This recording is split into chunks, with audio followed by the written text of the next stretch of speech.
Você está viajando por outra dimensão, um lugar não apenas da visão e do som, mas também da mente. Uma jornada em uma terra maravilhosa, cujos limites são os da fantasia. Sua próxima parada, além da imaginação.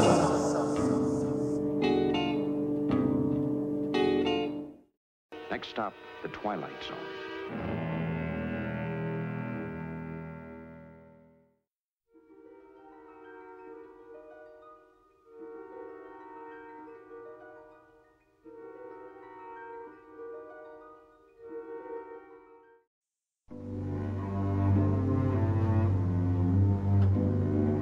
Olá, ouvinte, seja bem-vindo a mais um episódio sobre a série clássica Além da Imaginação. Eu sou a Angélica. E eu sou o Marcos. E hoje nós iremos falar sobre o episódio número 69 no total da série, episódio número 4 da terceira temporada, The Passerby. Como é que seria? Seria a passagem? Isso. Certo. Episódio dirigido pelo Elliot Silverstein, que dirige também, por exemplo, The Obsolete Man, que é um episódio que eu gosto pra caramba, The Trade-ins, que a gente ainda não falou, né? Mas é um diretor que a gente já elogiou, gosta muito dele. Se recordou, né? A gente estava em off conversando novamente, né? Que ele é o diretor também daquele filme Um Homem Chamado Cavalo, né? Exatamente. Ele dirigiu, como você mesma falou, outros episódios da série Além da Imaginação, episódios bastante apreciados, né? Tem uma carreira longa na televisão, com inúmeras... Ele trabalhou também com os teatros filmados, né? Os teatros televisionados, e também em vários e vários seriados de todos os tipos possíveis e imagináveis. Na televisão americana.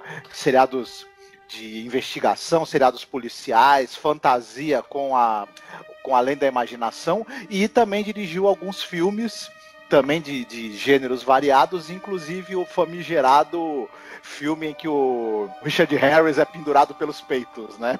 O Homem Chamado Cavalo. Ai, não gosto nem de lembrar, dá um nervoso. Pois é, esse episódio é um episódio que ele vai tratar a temática da guerra, né? A Guerra da Secessão. E ele tem o James Gregory em evidência, que ele, por exemplo, participou numa pontinha no primeiro episódio, né? Da série, né? Aquele lá onde está todo mundo. Uhum. E a Joanne Linville, que está ótima no episódio, muito bem, não que ele não esteja, né? Mas ela dá todo um peso, né, para a história, né? Esse é um episódio que ele é triste, né? Ele é pesado, ele é denso, né? A gente estava até comentando, né, para quem tá inteirado naquelas peças do Samuel Beckett, sobre Esperando Godot, né? É algo assim também, né? É sobre o não acontecimento, né? Ou a repetição. Então eu gosto bastante do episódio. O episódio já vou entregando que eu gostei, né? Apesar do Sally não querer tocar numa temática que ela é muito sensível hoje em dia, né, Marcos? Porque você tem, quem acompanha as notícias, né, tá por dentro, por exemplo, revoltas que eles estavam causando quando estavam tentando derrubar as estátuas confederadas, né? Essa onda revisionista, por exemplo, todas as passeatas do Black Lives Matter, devido ao assassinato de George Floyd, quer dizer que você tem um olhar assim para a questão dos confederados, é um olhar muito duro, né? E com razão, né? Afinal, era o pessoal que era pró-escravidão, né? É o Sul, que é o Sul de plantações nos Estados Unidos, contra o Norte, né? Que já está numa era industrial, né? Então, é um assunto bem denso, assim, né? Mas o que a gente pode falar sobre essa temática, assim, para esclarecer para as pessoas? Eu acho que o Serling, ele quer passar ao largo dessas questões, né? Mas é difícil, né? A gente está vivendo época difícil, né? De você tentar olhar com uma certa generosidade, né? Para essas pessoas, né? Foram 4 anos de guerra civil entre 1861 e 1865. Mais de 700 mil pessoas morreram. Foi uma guerra muito sangrenta. Teve um longo período de reconstrução e de reaproximação que durou até 1877. A guerra acaba em 65, aí o período da reconstrução e reconciliação foi até 77 uma reconciliação e uma reconstrução do Sul, que o Sul teve parte das suas rotas de estradas destruída, parte da infraestrutura que o Sul tinha foi totalmente destruída. A reconstrução foi muito complexa, as questões jurídicas que havia e o ressentimento e todas as adaptações que precisaram ser feitas foi muito complicado. E você teve na literatura e na arte americana, no século XX, inclusive, nos anos 50, 60 e tudo, já ainda era muito forte isso. Você tinha uma espécie de tentativa de reconciliação na arte. A arte fazia um retrato do Sul, mas um retrato primeiro mostrando como o Sul sofreu com a guerra, os confederados foram derrotados, né? E a arte também, você tem isso em filmes como, por exemplo, E o Vento Levou. E o Vento Levou. Uhum. Só para citar um exemplo, em que traziam de volta aquele Sul mítico, né? Aquele Sul barroco não, aquele Sul que tinha aquela cultura galante das damas, daquela cultura conservadora tradicional, dos grandes proprietários de terra. Né? É aquele Sul galante, né, onde você tem aqueles escravos que é um estereótipo, né? Inclusive o Vento Levou foi extremamente... hoje em dia as pessoas se incomodam muito, né, com a temática de O Vento Levou, né? É difícil. Mas sabe, a gente tem que assistir assim as produções e tal, com a mente aberta, claro, né? Porque afinal é o retrato de uma época, né? Mas é meio difícil, né? Você não se incomodar com o jeito que os personagens negros são tratados. O Vento Levou, por exemplo. A verdade era muito diferente. O Sul era escravocrata, tinha a sua economia, né, sustentada no horror e na chaga da escravidão. Era socialmente atrasado, ideias sociais absolutamente retrógradas, de um conservadorismo, até por ser uma parte dos Estados Unidos eminentemente rural, onde você tinha uma concentração de renda na mão de e poder na mão de pouquíssimas famílias, e o restante da população vivia à mercê do poder dessas famílias tradicionais da região. Enfim, era um modelo de civilização totalmente incompatível com o progresso, com o crescimento das cidades, com a necessidade de trabalho assalariado para manter a economia de uma outra maneira, baseada também na industrialização, enfim. E eles queriam se separar e continuar com aquele estilo de vida deles. É claro que a constituição de qualquer país moderna aí proíbe separatismo. Então, claro, isso gerou uma guerra, e como eles eram a menor parte dos estados ali, a União tinha mais estados e maior poderio militar, eles foram derrotados e tiveram que... Só que a manutenção desse mito, né, esse revisionismo histórico e esse saudosismo desse Sul mítico que não existia, na verdade, e a ideia de que a vida lá era melhor, faz com que tenha gente aí com saudade, né, das ideias do Sul, dos confederados, queira voltar para aquele passado que não tem sentido, né? E isso é muito perigoso, né? E a gente vê o resultado disso hoje, né? É, verdade. E aí, sobre o elenco, você tem algum comentário?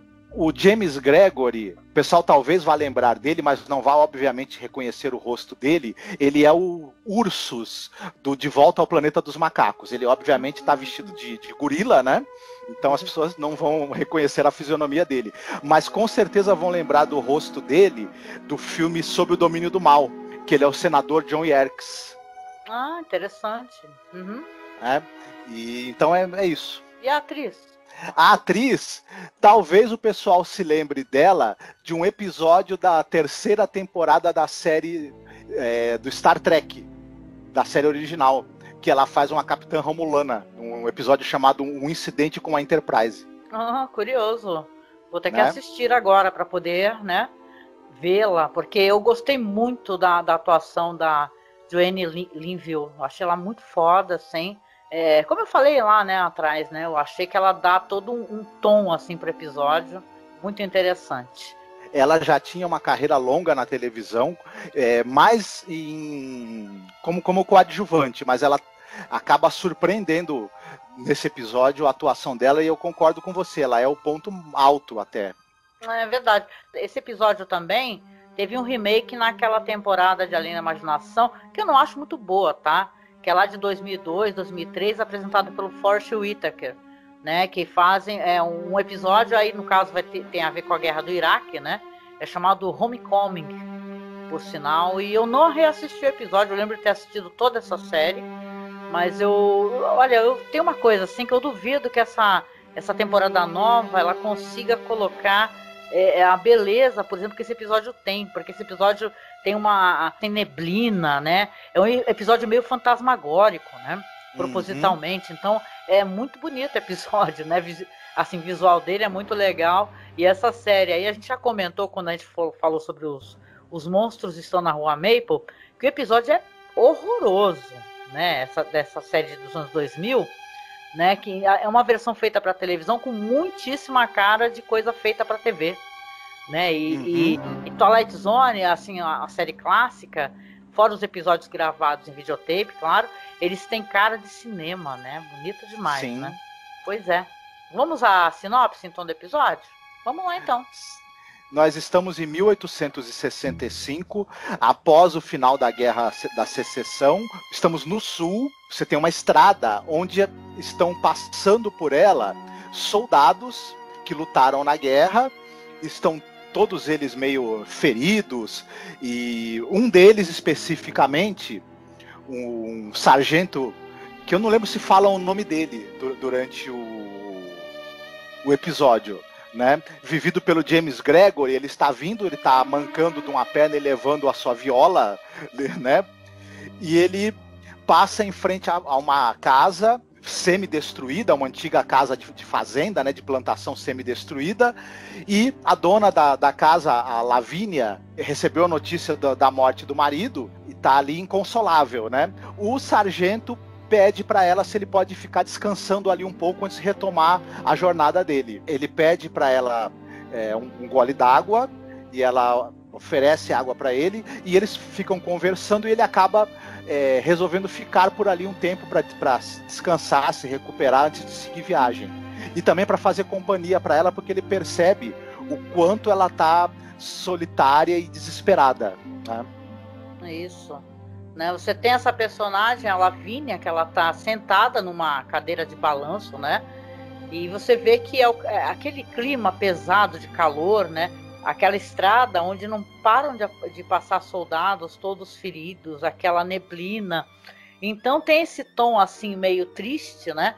E o sargento, né, que acaba ficando um pouco mais de tempo lá, ele começa a tocar uma música no violão, né? Até a música é interessante assim, porque se você for parar para pensar na questão da Guerra da Secessão, o nome da música como é que é? Cor Negra, só que aí entre parênteses está assim, dos cabelos da minha amada, do meu amado. Então acaba quase sendo um trocadilho, né? Eu gosto muito do jeito como esses dois atores atuam, né? Você vai ver que um momento ela vai encontrar um conhecido.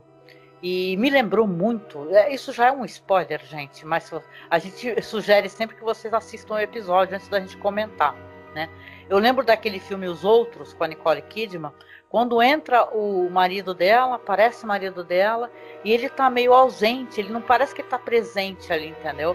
Ela fica tentando chamar a atenção dele e tal, e a mesma coisa acontece com a Lavínia quando ela vê uma pessoa conhecida, um cara conhecido, né, que ela vai cumprimentar e falar: fulano, o marido de não sei quem, tá tudo bem, você está voltando para casa, que bom que você está passando, né? Então esse é um episódio que você vê que as pessoas, primeiramente, as pessoas não param, né? Já é o fim da guerra, da secessão, e você tem a impressão que os soldados estão voltando para casa, né?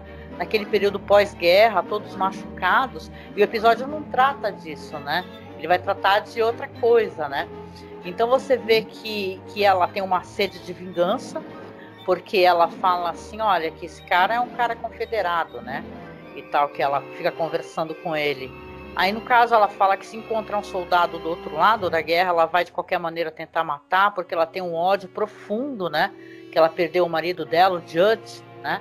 Então ela fica naquela cadeira, simplesmente vendo as pessoas passarem e também lamentando aquela prosperidade que o sul já não tem mais, né? Uma casa caindo aos pedaços, as plantações já estão todas destruídas, né?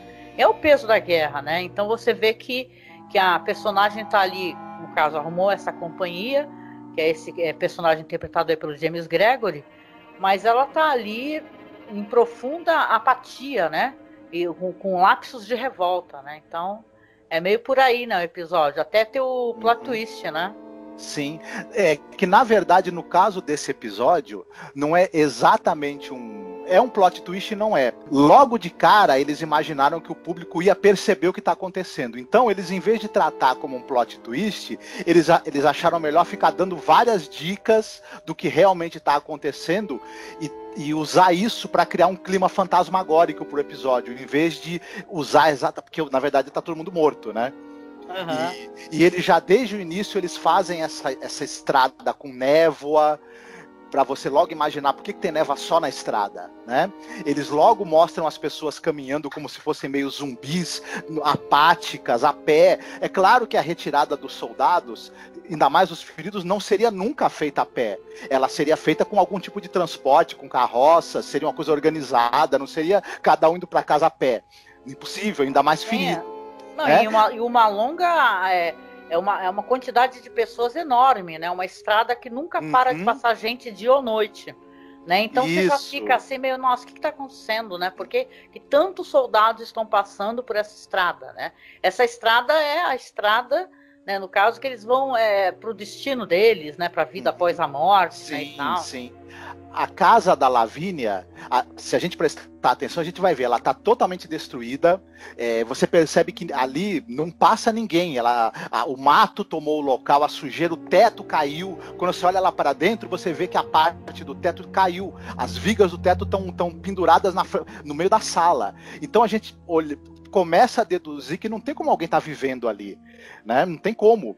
Como é que ela estaria... Aquilo é meio um local dentro desse espaço que ela criou, né? E tal. Na verdade, ela fala que ficou muito doente, que ela teve uma febre, e no episódio também vai ter. Esse talvez seja um momento onde tem um plot twist mesmo, né? Que dá a entender que ela reconhece, né? Que ela está morta, né? Não, e o que eu estava falando desse soldado que ela encontra, né? Que você vê que ele não tá dando bola para ela, porque ele fala, eu tenho que seguir em frente, eu tenho que seguir em frente. Então, é um episódio que ele quer colocar essa questão da guerra, né? Até porque vai ter esse momento onde vai aparecer o outro soldado, né? Do outro lado, do Exército da União, né? O episódio que o Rod Serling quer colocar, ainda mais que ele é um cara que ele também passou pela guerra, ele era um paraquedista, né? Então tem todos esses traumas da guerra que ele coloca. Vamos lembrar que, inclusive, vai aparecer um personagem famoso, né? Vai aparecer no final o Abraham Lincoln, né? Que eu acho assim, uma aparição até meio estranha, né? E meio que desnecessária para dar... que é meio um excesso de exposição, né? Vamos colocar assim. Mas eu achei desnecessário, apesar de interessante. O cara realmente aparece, o Austin Green, né? Ele parece mesmo o Abraham Lincoln. Diz que ele já repetiu esse papel várias vezes, né? Então você vê que eles não estão dando bola para ela. E quando aparece esse outro soldado, que até o cara que estava com ela fala assim, o sargento fala, pô, eu quero muito agradecer esse homem, esse cara do exército inimigo que me ajudou, né? Então aparece uma figura assim em cima de um cavalo, assim coberta pelas sombras, né? E ela vai lá dentro rápido, pega uma arma, quer atirar no cara, e o sargento fala para ela, né? Fala assim, poxa, mas esse cara me ajudou, né? E tal, né? Porque ela queria se vingar. Pois é, e tem uma hora que como você mesma falou, que o sargento lá, ele cita que foi ajudado por um soldado, na verdade, da União, mas que uma bomba tinha estourado e ele tinha atingido o rosto dele. E o cara passa a cavalo e o rosto do cara tá totalmente, né? Perdeu um olho, perdeu uma parte do rosto. Aí a gente já começa a imaginar como é que esse cara tá cavalgando, né? E em um determinado momento do episódio, que é um momento que eu acho bem sinistro, inclusive, e ao mesmo tempo muito, muito tocante, o marido dela, morto, obviamente, também vai aparecer naquela estrada, né? E ela quer que ele fique lá com ela, e ele fala, não, você tem, na verdade, é que vir comigo. para onde nós vamos, para onde é o nosso destino, né? E ela não quer de jeito nenhum, quer permanecer ali, e o próprio sargento fala, não, eu também preciso ir, né? É o destino de todos nós, aguardo você lá, né, Lavínia? Onde é o destino de todos nós, para onde nós vamos nos dirigir. Ela acaba indo apenas quando ela aparece o Lincoln, e fala que o Lincoln tinha sido assassinado, e ele fala para ela, eu sou a última vítima da Guerra Civil, né? E aí acho que a ficha dela definitivamente cai, né? Porque o marido dela vai embora, ele continua, porque aquilo ali é só uma passagem, né? E ela fica para trás, né? Ela não quer aceitar, né? E tal, que na verdade essa febre que ela teve, ela acabou morrendo disso, né? O marido continua e ela consegue, você vê que lá para frente ela consegue ainda chegar nele, né? Então ele tem esse tom melancólico, dramático, né? Da ausência de sentido da guerra, né? Que na verdade os dois lados vão ter baixas, e essas baixas são pessoas que têm suas famílias, tiveram seus amores e tal. Então o Cern, ele quer passar por essa questão e mostrar que na verdade o quão nocivo e destrutivo, né, é a questão da guerra. Então, interessante, é um episódio legal, assim. Eu gostei quando eu assisti. E que nem eu falei, é um episódio que eu achei bonito visualmente, sabe? O jeito como ele foi filmado, essa questão da neblina. Nós falamos do cara cego, né, do cavalo, né, que ele pede água também para ela, depois ela acaba até se compadecendo dele, e você vê que a música sobe, né, a música é do Fred Steiner, né, e dá toda aquela tensão ao episódio. Então ele é muito bonito e com poucos elementos de cena. Ao mesmo tempo que você tem bastante gente, você tem vários extras, a gente passando, né, a gente andando e tal, naquela longa, né, naquela fila longa, você tem os dois atores em cena ali, aqueles momentos, por exemplo, que estão cantando essa música, é uma coisa tão bonita, né, e tal, né, no meio daquela tristeza. Então, acho o episódio interessantíssimo, assim, gostei dele. Ele é muito bem resolvido visualmente, muito bem mesmo. O tom é muito bem colocado, ele consegue ser lúgubre, tocante, fantasmagórico ao mesmo tempo. Tudo que essa história pediria, o diretor consegue colocar no tom do episódio perfeitamente. A atuação entre o James Gregory e a Joan Linville é excelente, são duas ótimas atuações. Ele com essa coisa da resiliência dele de soldado derrotado, querendo encontrar um sentido para o que vai ter a ele para frente, que ele, né, ainda também não percebeu que a vida é a outra vida, e o desespero e do personagem da Lavínia, toda a angústia, toda a dor e toda a vontade de vingança que ela tem, são muitíssimo bem traduzidos pela atriz. Então é um episódio que talvez, como você mesma falou, esse final com o Abraham Lincoln é meio que repisar algo que nós já entendemos perfeitamente bem, que o episódio todo mostrou, nem precisava, mas no geral é um episódio assim muito bem conduzido, eu acho. Sim. Sabe o que me lembra? A gente gosta muito daquela série, né, que tem 2 temporadas, que é o Masters of Horror, né? A gente até tem podcast sobre a série. Inclusive a gente fez um trabalho muito interessante, que a gente pegou todos os nossos colegas conhecidos, blogueiros, podcasters e tal, e cada um falou sobre um episódio. Então você tem várias pessoas, né? A gente não participou, né? Eu só agreguei toda aquela turma lá e a gente fez um podcast com a opinião das pessoas de cada episódio. E tem um episódio que é dirigido pelo Joe Dante, que é da primeira temporada, chamado Homecoming, que nem esse outro remake que a gente comentou da série de 2000, né? Só que nesse caso, desse episódio, eles são soldados, né, que morreram, né, na guerra do Iraque, e eles voltam para casa, para os Estados Unidos, só que eles vão se tornar zumbis, e eles querem poder votar. The Passerby é a segunda vez que o Rod Serling fala sobre a Guerra Civil, né? Não sei se você recorda, tem aquele episódio, o Back Deer, do cara que faz uma viagem no tempo e ele acaba aparecendo justamente na mesma noite que o Abraham Lincoln vai ser assassinado. Lembra disso? Lembro sim. Então é interessante, assim, né? Que ele já tratou sobre esse assunto e a gente, inclusive, já falou num podcast. E também tem uma curiosidade assim, que esse episódio é uma reciclagem, né, de um roteiro que o Serling tinha escrito em 58, que o título era The Cause, né? Nesse roteiro, ele é justamente ambientado nos meses após a rendição da Confederação, em 1865, onde um soldado, né, que anda com um violão chamado Judge, conhece e acaba se apaixonando por uma mulher do lado oposto da guerra, né? E eles acabam concordando em deixar o passado para trás e construir uma nova vida. E a lealdade dessa mulher vai ser testada quando um membro da família dela começa a expressar desaprovação, né, por esse relacionamento. Então, o Serling ele já tinha tratado também dessa temática, mas com uma outra, né, dinâmica diferente. Era uma espécie de Romeu e Julieta da Guerra Civil que o Serling pretendia originalmente, mas aí acabou, no caso desse episódio, virando algo totalmente diferente, né? Exatamente, sim. E essa reviravolta, né, do final, o que você achou? Acaba não sendo uma surpresa, né? Talvez para a Lavínia somente, né? Porque eles acabam mostrando, né, dando indícios, né, dessa reviravolta no final, que ela está morta, na verdade, que ela está numa espécie de limbo, né? Num caminho ali que é onde os mortos percorrem para poder, né, dar seguimento, né? Sabe-se lá o que, né? Ao céu, ao inferno, nosso lar, não sei. Como eu acho que eu já tinha até comentado, né? E a gente logo de cara percebe o que está acontecendo. Quando a gente vê os primeiros soldados passando naquela estrada, com aquele jeito meio mecânico de andar, meio zumbizesco, com ferimentos que não poderia acontecer, e indo a pé para casa, a gente já logo começa a matar que aqueles caras estão mortos. A gente fica na dúvida se o sargento está morto, mas a gente já imagina que possivelmente sim. E isso acaba permeando todo o episódio, esse clima de reflexão sobre o apego que essas pessoas tinham à vida e a não aceitação da morte, né?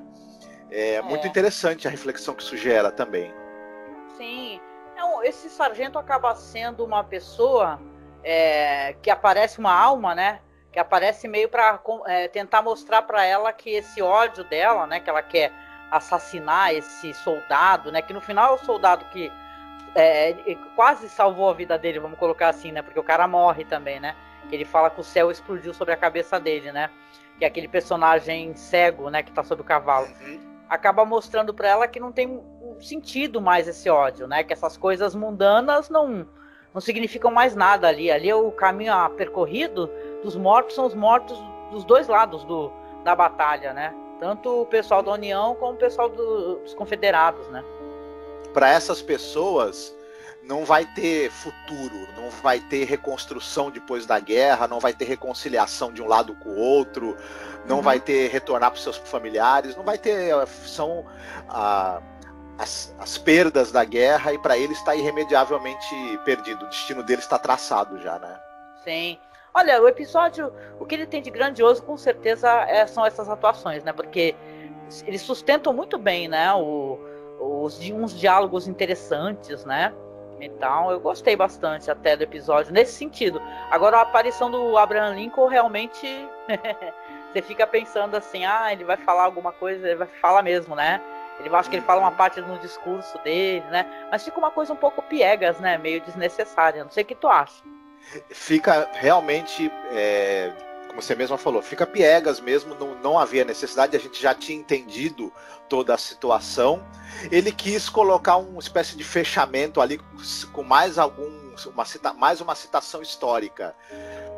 Sei, para mim também não causou nenhum grande impacto isso daí, na verdade. Pois é. Então, e a gente costuma levantar aqui os pontos altos e os pontos baixos. E aí, Marcos, na sua opinião, ponto alto e ponto baixo do episódio? Eu gostei muito das atuações, sobretudo do ator e da atriz que tem os dois papéis principais, e gostei muito da direção.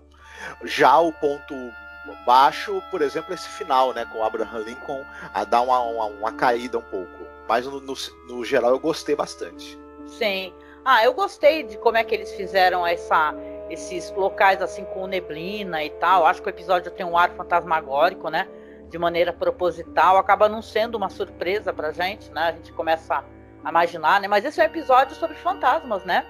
todos são fantasmas, e você depois tem aquela aparição desse soldado no cavalo, que é cego, poxa, com a música subindo, né, aquilo fica muito legal, né? Sim. Então eu gostei bastante. As atuações, olha, sinceramente, eu tô apaixonadíssima pela Joanne Linville, né, maravilhosa. O James Gregory também, né, que realmente eles não falam o nome dele, ele é só sargento, né? E, poxa, eu gostei bastante. Agora, o final, o Abraham Lincoln lá, falando uma palavra de, né, de positiva, né, de superação, né, e tal, e é isso, né? Faz parte, mas eu gostei. É legal nesse caso aí do Abraham Lincoln, né, você dar uma pesquisada na carreira desse ator, porque ele já fez tantas vezes o Abraham Lincoln, né? Então isso é muito interessante, né? O cara já interpretou várias vezes o mesmo personagem. Quando ele fala para ela que ele é a última vítima da guerra, parece que naquele momento é como se ele quisesse encerrar esse assunto, né? Fala assim, ó, tô fechando, passando a régua, né? E fechando a conta. Vamos partir para frente. Quem ficar nada quem tiver tá vivo, encerrado, né? A prova, nós estamos aqui em 2021 e nada foi encerrado. A discussão sobre essa questão dos confederados, ela tá bem presente, né? Quando você vê os caras invadindo, por exemplo, a Casa Branca, né? Com bandeira de confederada, né? E o autoritarismo, extrema-direita, né? Que se apropriou dessas temáticas para poder, na verdade, serem racistas, né? Porque depois da morte do George Floyd, você tem pessoas ali exaltando os confederados que eram racistas, né? Então, a guerra também foi uma guerra por motivos políticos e comerciais, mas a primeira, a pauta principal, a primeira, foi justamente essa questão racial, né? E a escravidão, né? Sim. O país está dividido de novo, né? Como aconteceu na época da Guerra da Secessão e, de repente, por motivos até mais ou menos próximos, né? Sim. Não são os mesmos, claro, mas são motivos que guardam algum paralelo entre si. É verdade. Mas vamos lá para a parte de indicações. Isso que você falou tem a ver, inclusive, com a minha indicação. Mas e aí, Marcos? Você tem algum filme para indicar para a pessoa, uma série, um livro? Afinal, a pessoa pode terminar, assistir o episódio e ter mais um material legal para poder acessar, né? Uhum. Como a gente estava falando da atuação do James Gregory, ele está em um filme que eu gosto bastante, acho até que eu já até indiquei outras vezes, que é o Sob o Domínio do Mal, o The Manchurian Candidate, que é um filme de suspense, um suspense político e meio misturado com fantasia, dirigido pelo John Frankenheimer. E ele trata de um suposto complô comunista para introduzir assassinos que sofreram lavagem cerebral. Porém, nada é o que parece. Além dessa aparente trama, tem mais algumas camadas e mais algumas coisas que quem se propuser a assistir ao filme vai ter o prazer de descobrir. E vai também de quebra ganhar uma atuação absolutamente espetacular da Angela Lansbury, que é uma atuação que é para você não esquecer nunca mais. Inclusive, uma das maiores vilãs da história do cinema. Adoro essa atriz. Esse plot aí me lembra também do Crying Freeman, né? Aquele mangá que também tem animação, né? Que o cara faz uma lavagem cerebral nele e ele mata as pessoas, só que ele chora depois. Muito bem. Pois é, a minha recomendação é de um filme que eu gostei, tá? Um filme muito interessante chamado Antebellum, né? Aqui no Brasil ele saiu como A Escolhida. Essa palavra antebellum, que quer dizer ali antes da guerra, né? Na verdade é uma palavra que ela quer ali contemplar o antes e inclusive o depois da Guerra Civil, né?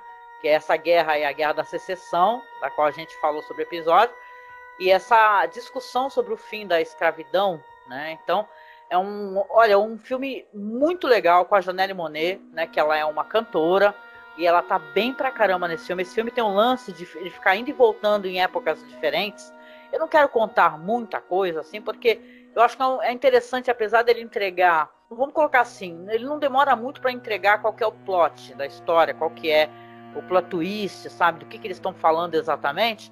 Mas é interessante, talvez, a pessoa poder assisti-lo. Eu sei que ele vai discutir essa questão, que é uma questão que ela existe, que ela é uma questão premente, dessas pessoas que elas fantasiam com essa questão dos confederados, que elas querem estar naquele papel de pessoas que podem estuprar, podem matar, podem exercer um poder absurdo e uma violência contra as pessoas negras. Então, a Janelle Monáe faz justamente uma pessoa que ela está vivendo ali, obrigada, ela está presa, com um cara que já começa o filme, por exemplo, o cara está estuprando ela. Não é uma coisa assim que é muito visual, assim, que vai te deixar chocado, mas dá para entender que situação, né, que essa mulher tá.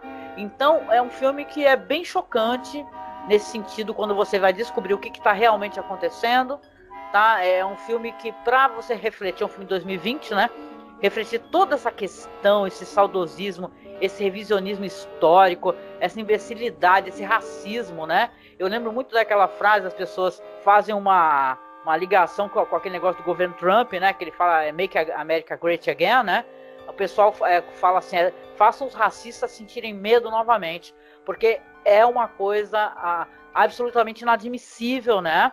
O racismo escancarado que está graçando neste país, nos Estados Unidos. Você vê quanta violência, né? Quanta violência. Por exemplo, teve essa invasão ao Capitólio, né? Incentivada pelo Trump.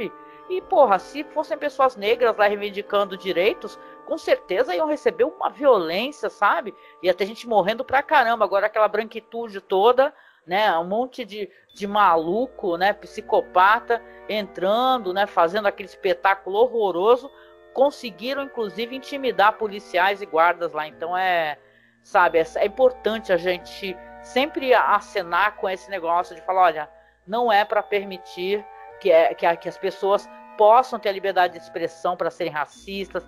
As pessoas querem usar a democracia para poder cometer violência, para poder extinguir o outro. Então, sabe, a Escolhida é um filme que é interessante para você refletir toda essa questão racial, né, e essa questão de revisionismo histórico, tá? Eu gosto bastante desse filme. Ele dividiu opiniões, mas até pela maneira muito contundente como ele coloca a mensagem dele. Mas eu achei bem, bem bacana. Vale muito a pena ser assistido. Sim. E a gente, todo podcast, para quem nos escuta no MP3, né, assina o nosso feed, a gente escolhe uma música para tocar no final do podcast. E desta vez, né, é a minha vez de escolher.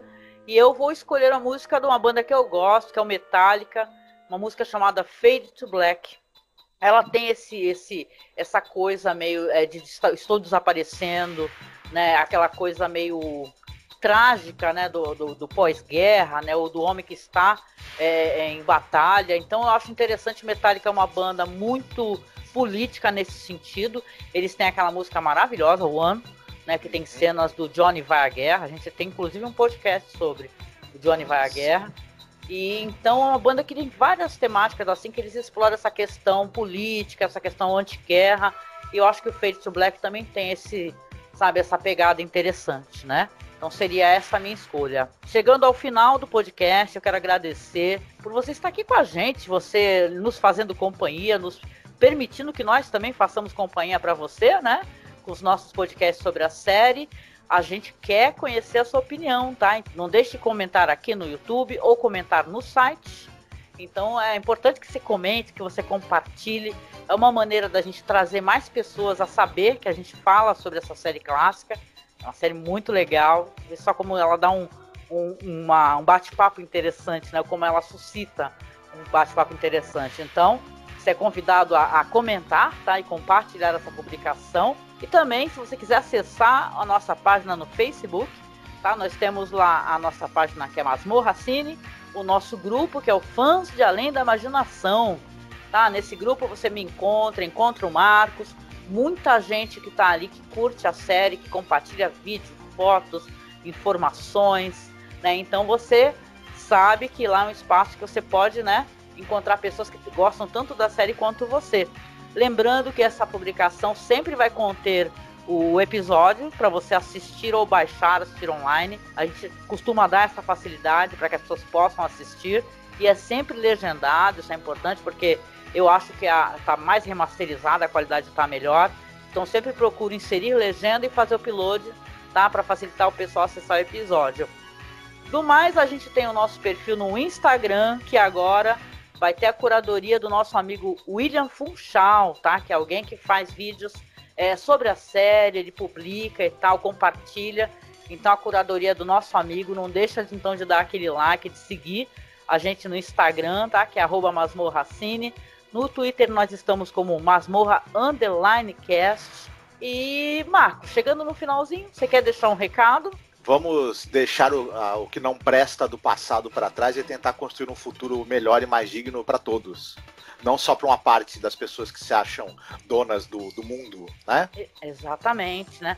William Faulkner escreveu aquela frase, né? O passado nunca está morto. Ele ainda nem passou, né? Quando você reflete essa questão racial e reflete essa questão de polarização, você concorda com isso, né? Então a gente deixa um beijo para você e a gente se encontra aí no próximo podcast, tá? Logo mais, saem todas as segundas e sextas-feiras. Lembrando também que a gente tem lá o nosso perfil de colaboração ali no Colabora Aí e também no Padrim. Quer dizer que se você quiser ser o nosso padrinho ou ser a nossa madrinha, você tiver condições, né? São valores normalmente não precisam nem ser altos, são valores até baixos, tá? Sei lá, de 2, de 5, de 10 reais. Então se você colabora, você nos ajuda a manter o nosso servidor no ar, manter os nossos podcasts ativos e nos ajuda inclusive a fazer né, a gente está tentando juntar uma graninha para poder comprar equipamento de melhor qualidade, tá? Então a gente deixa um beijo para você e a gente se vê no próximo podcast. Fique bem, se cuide.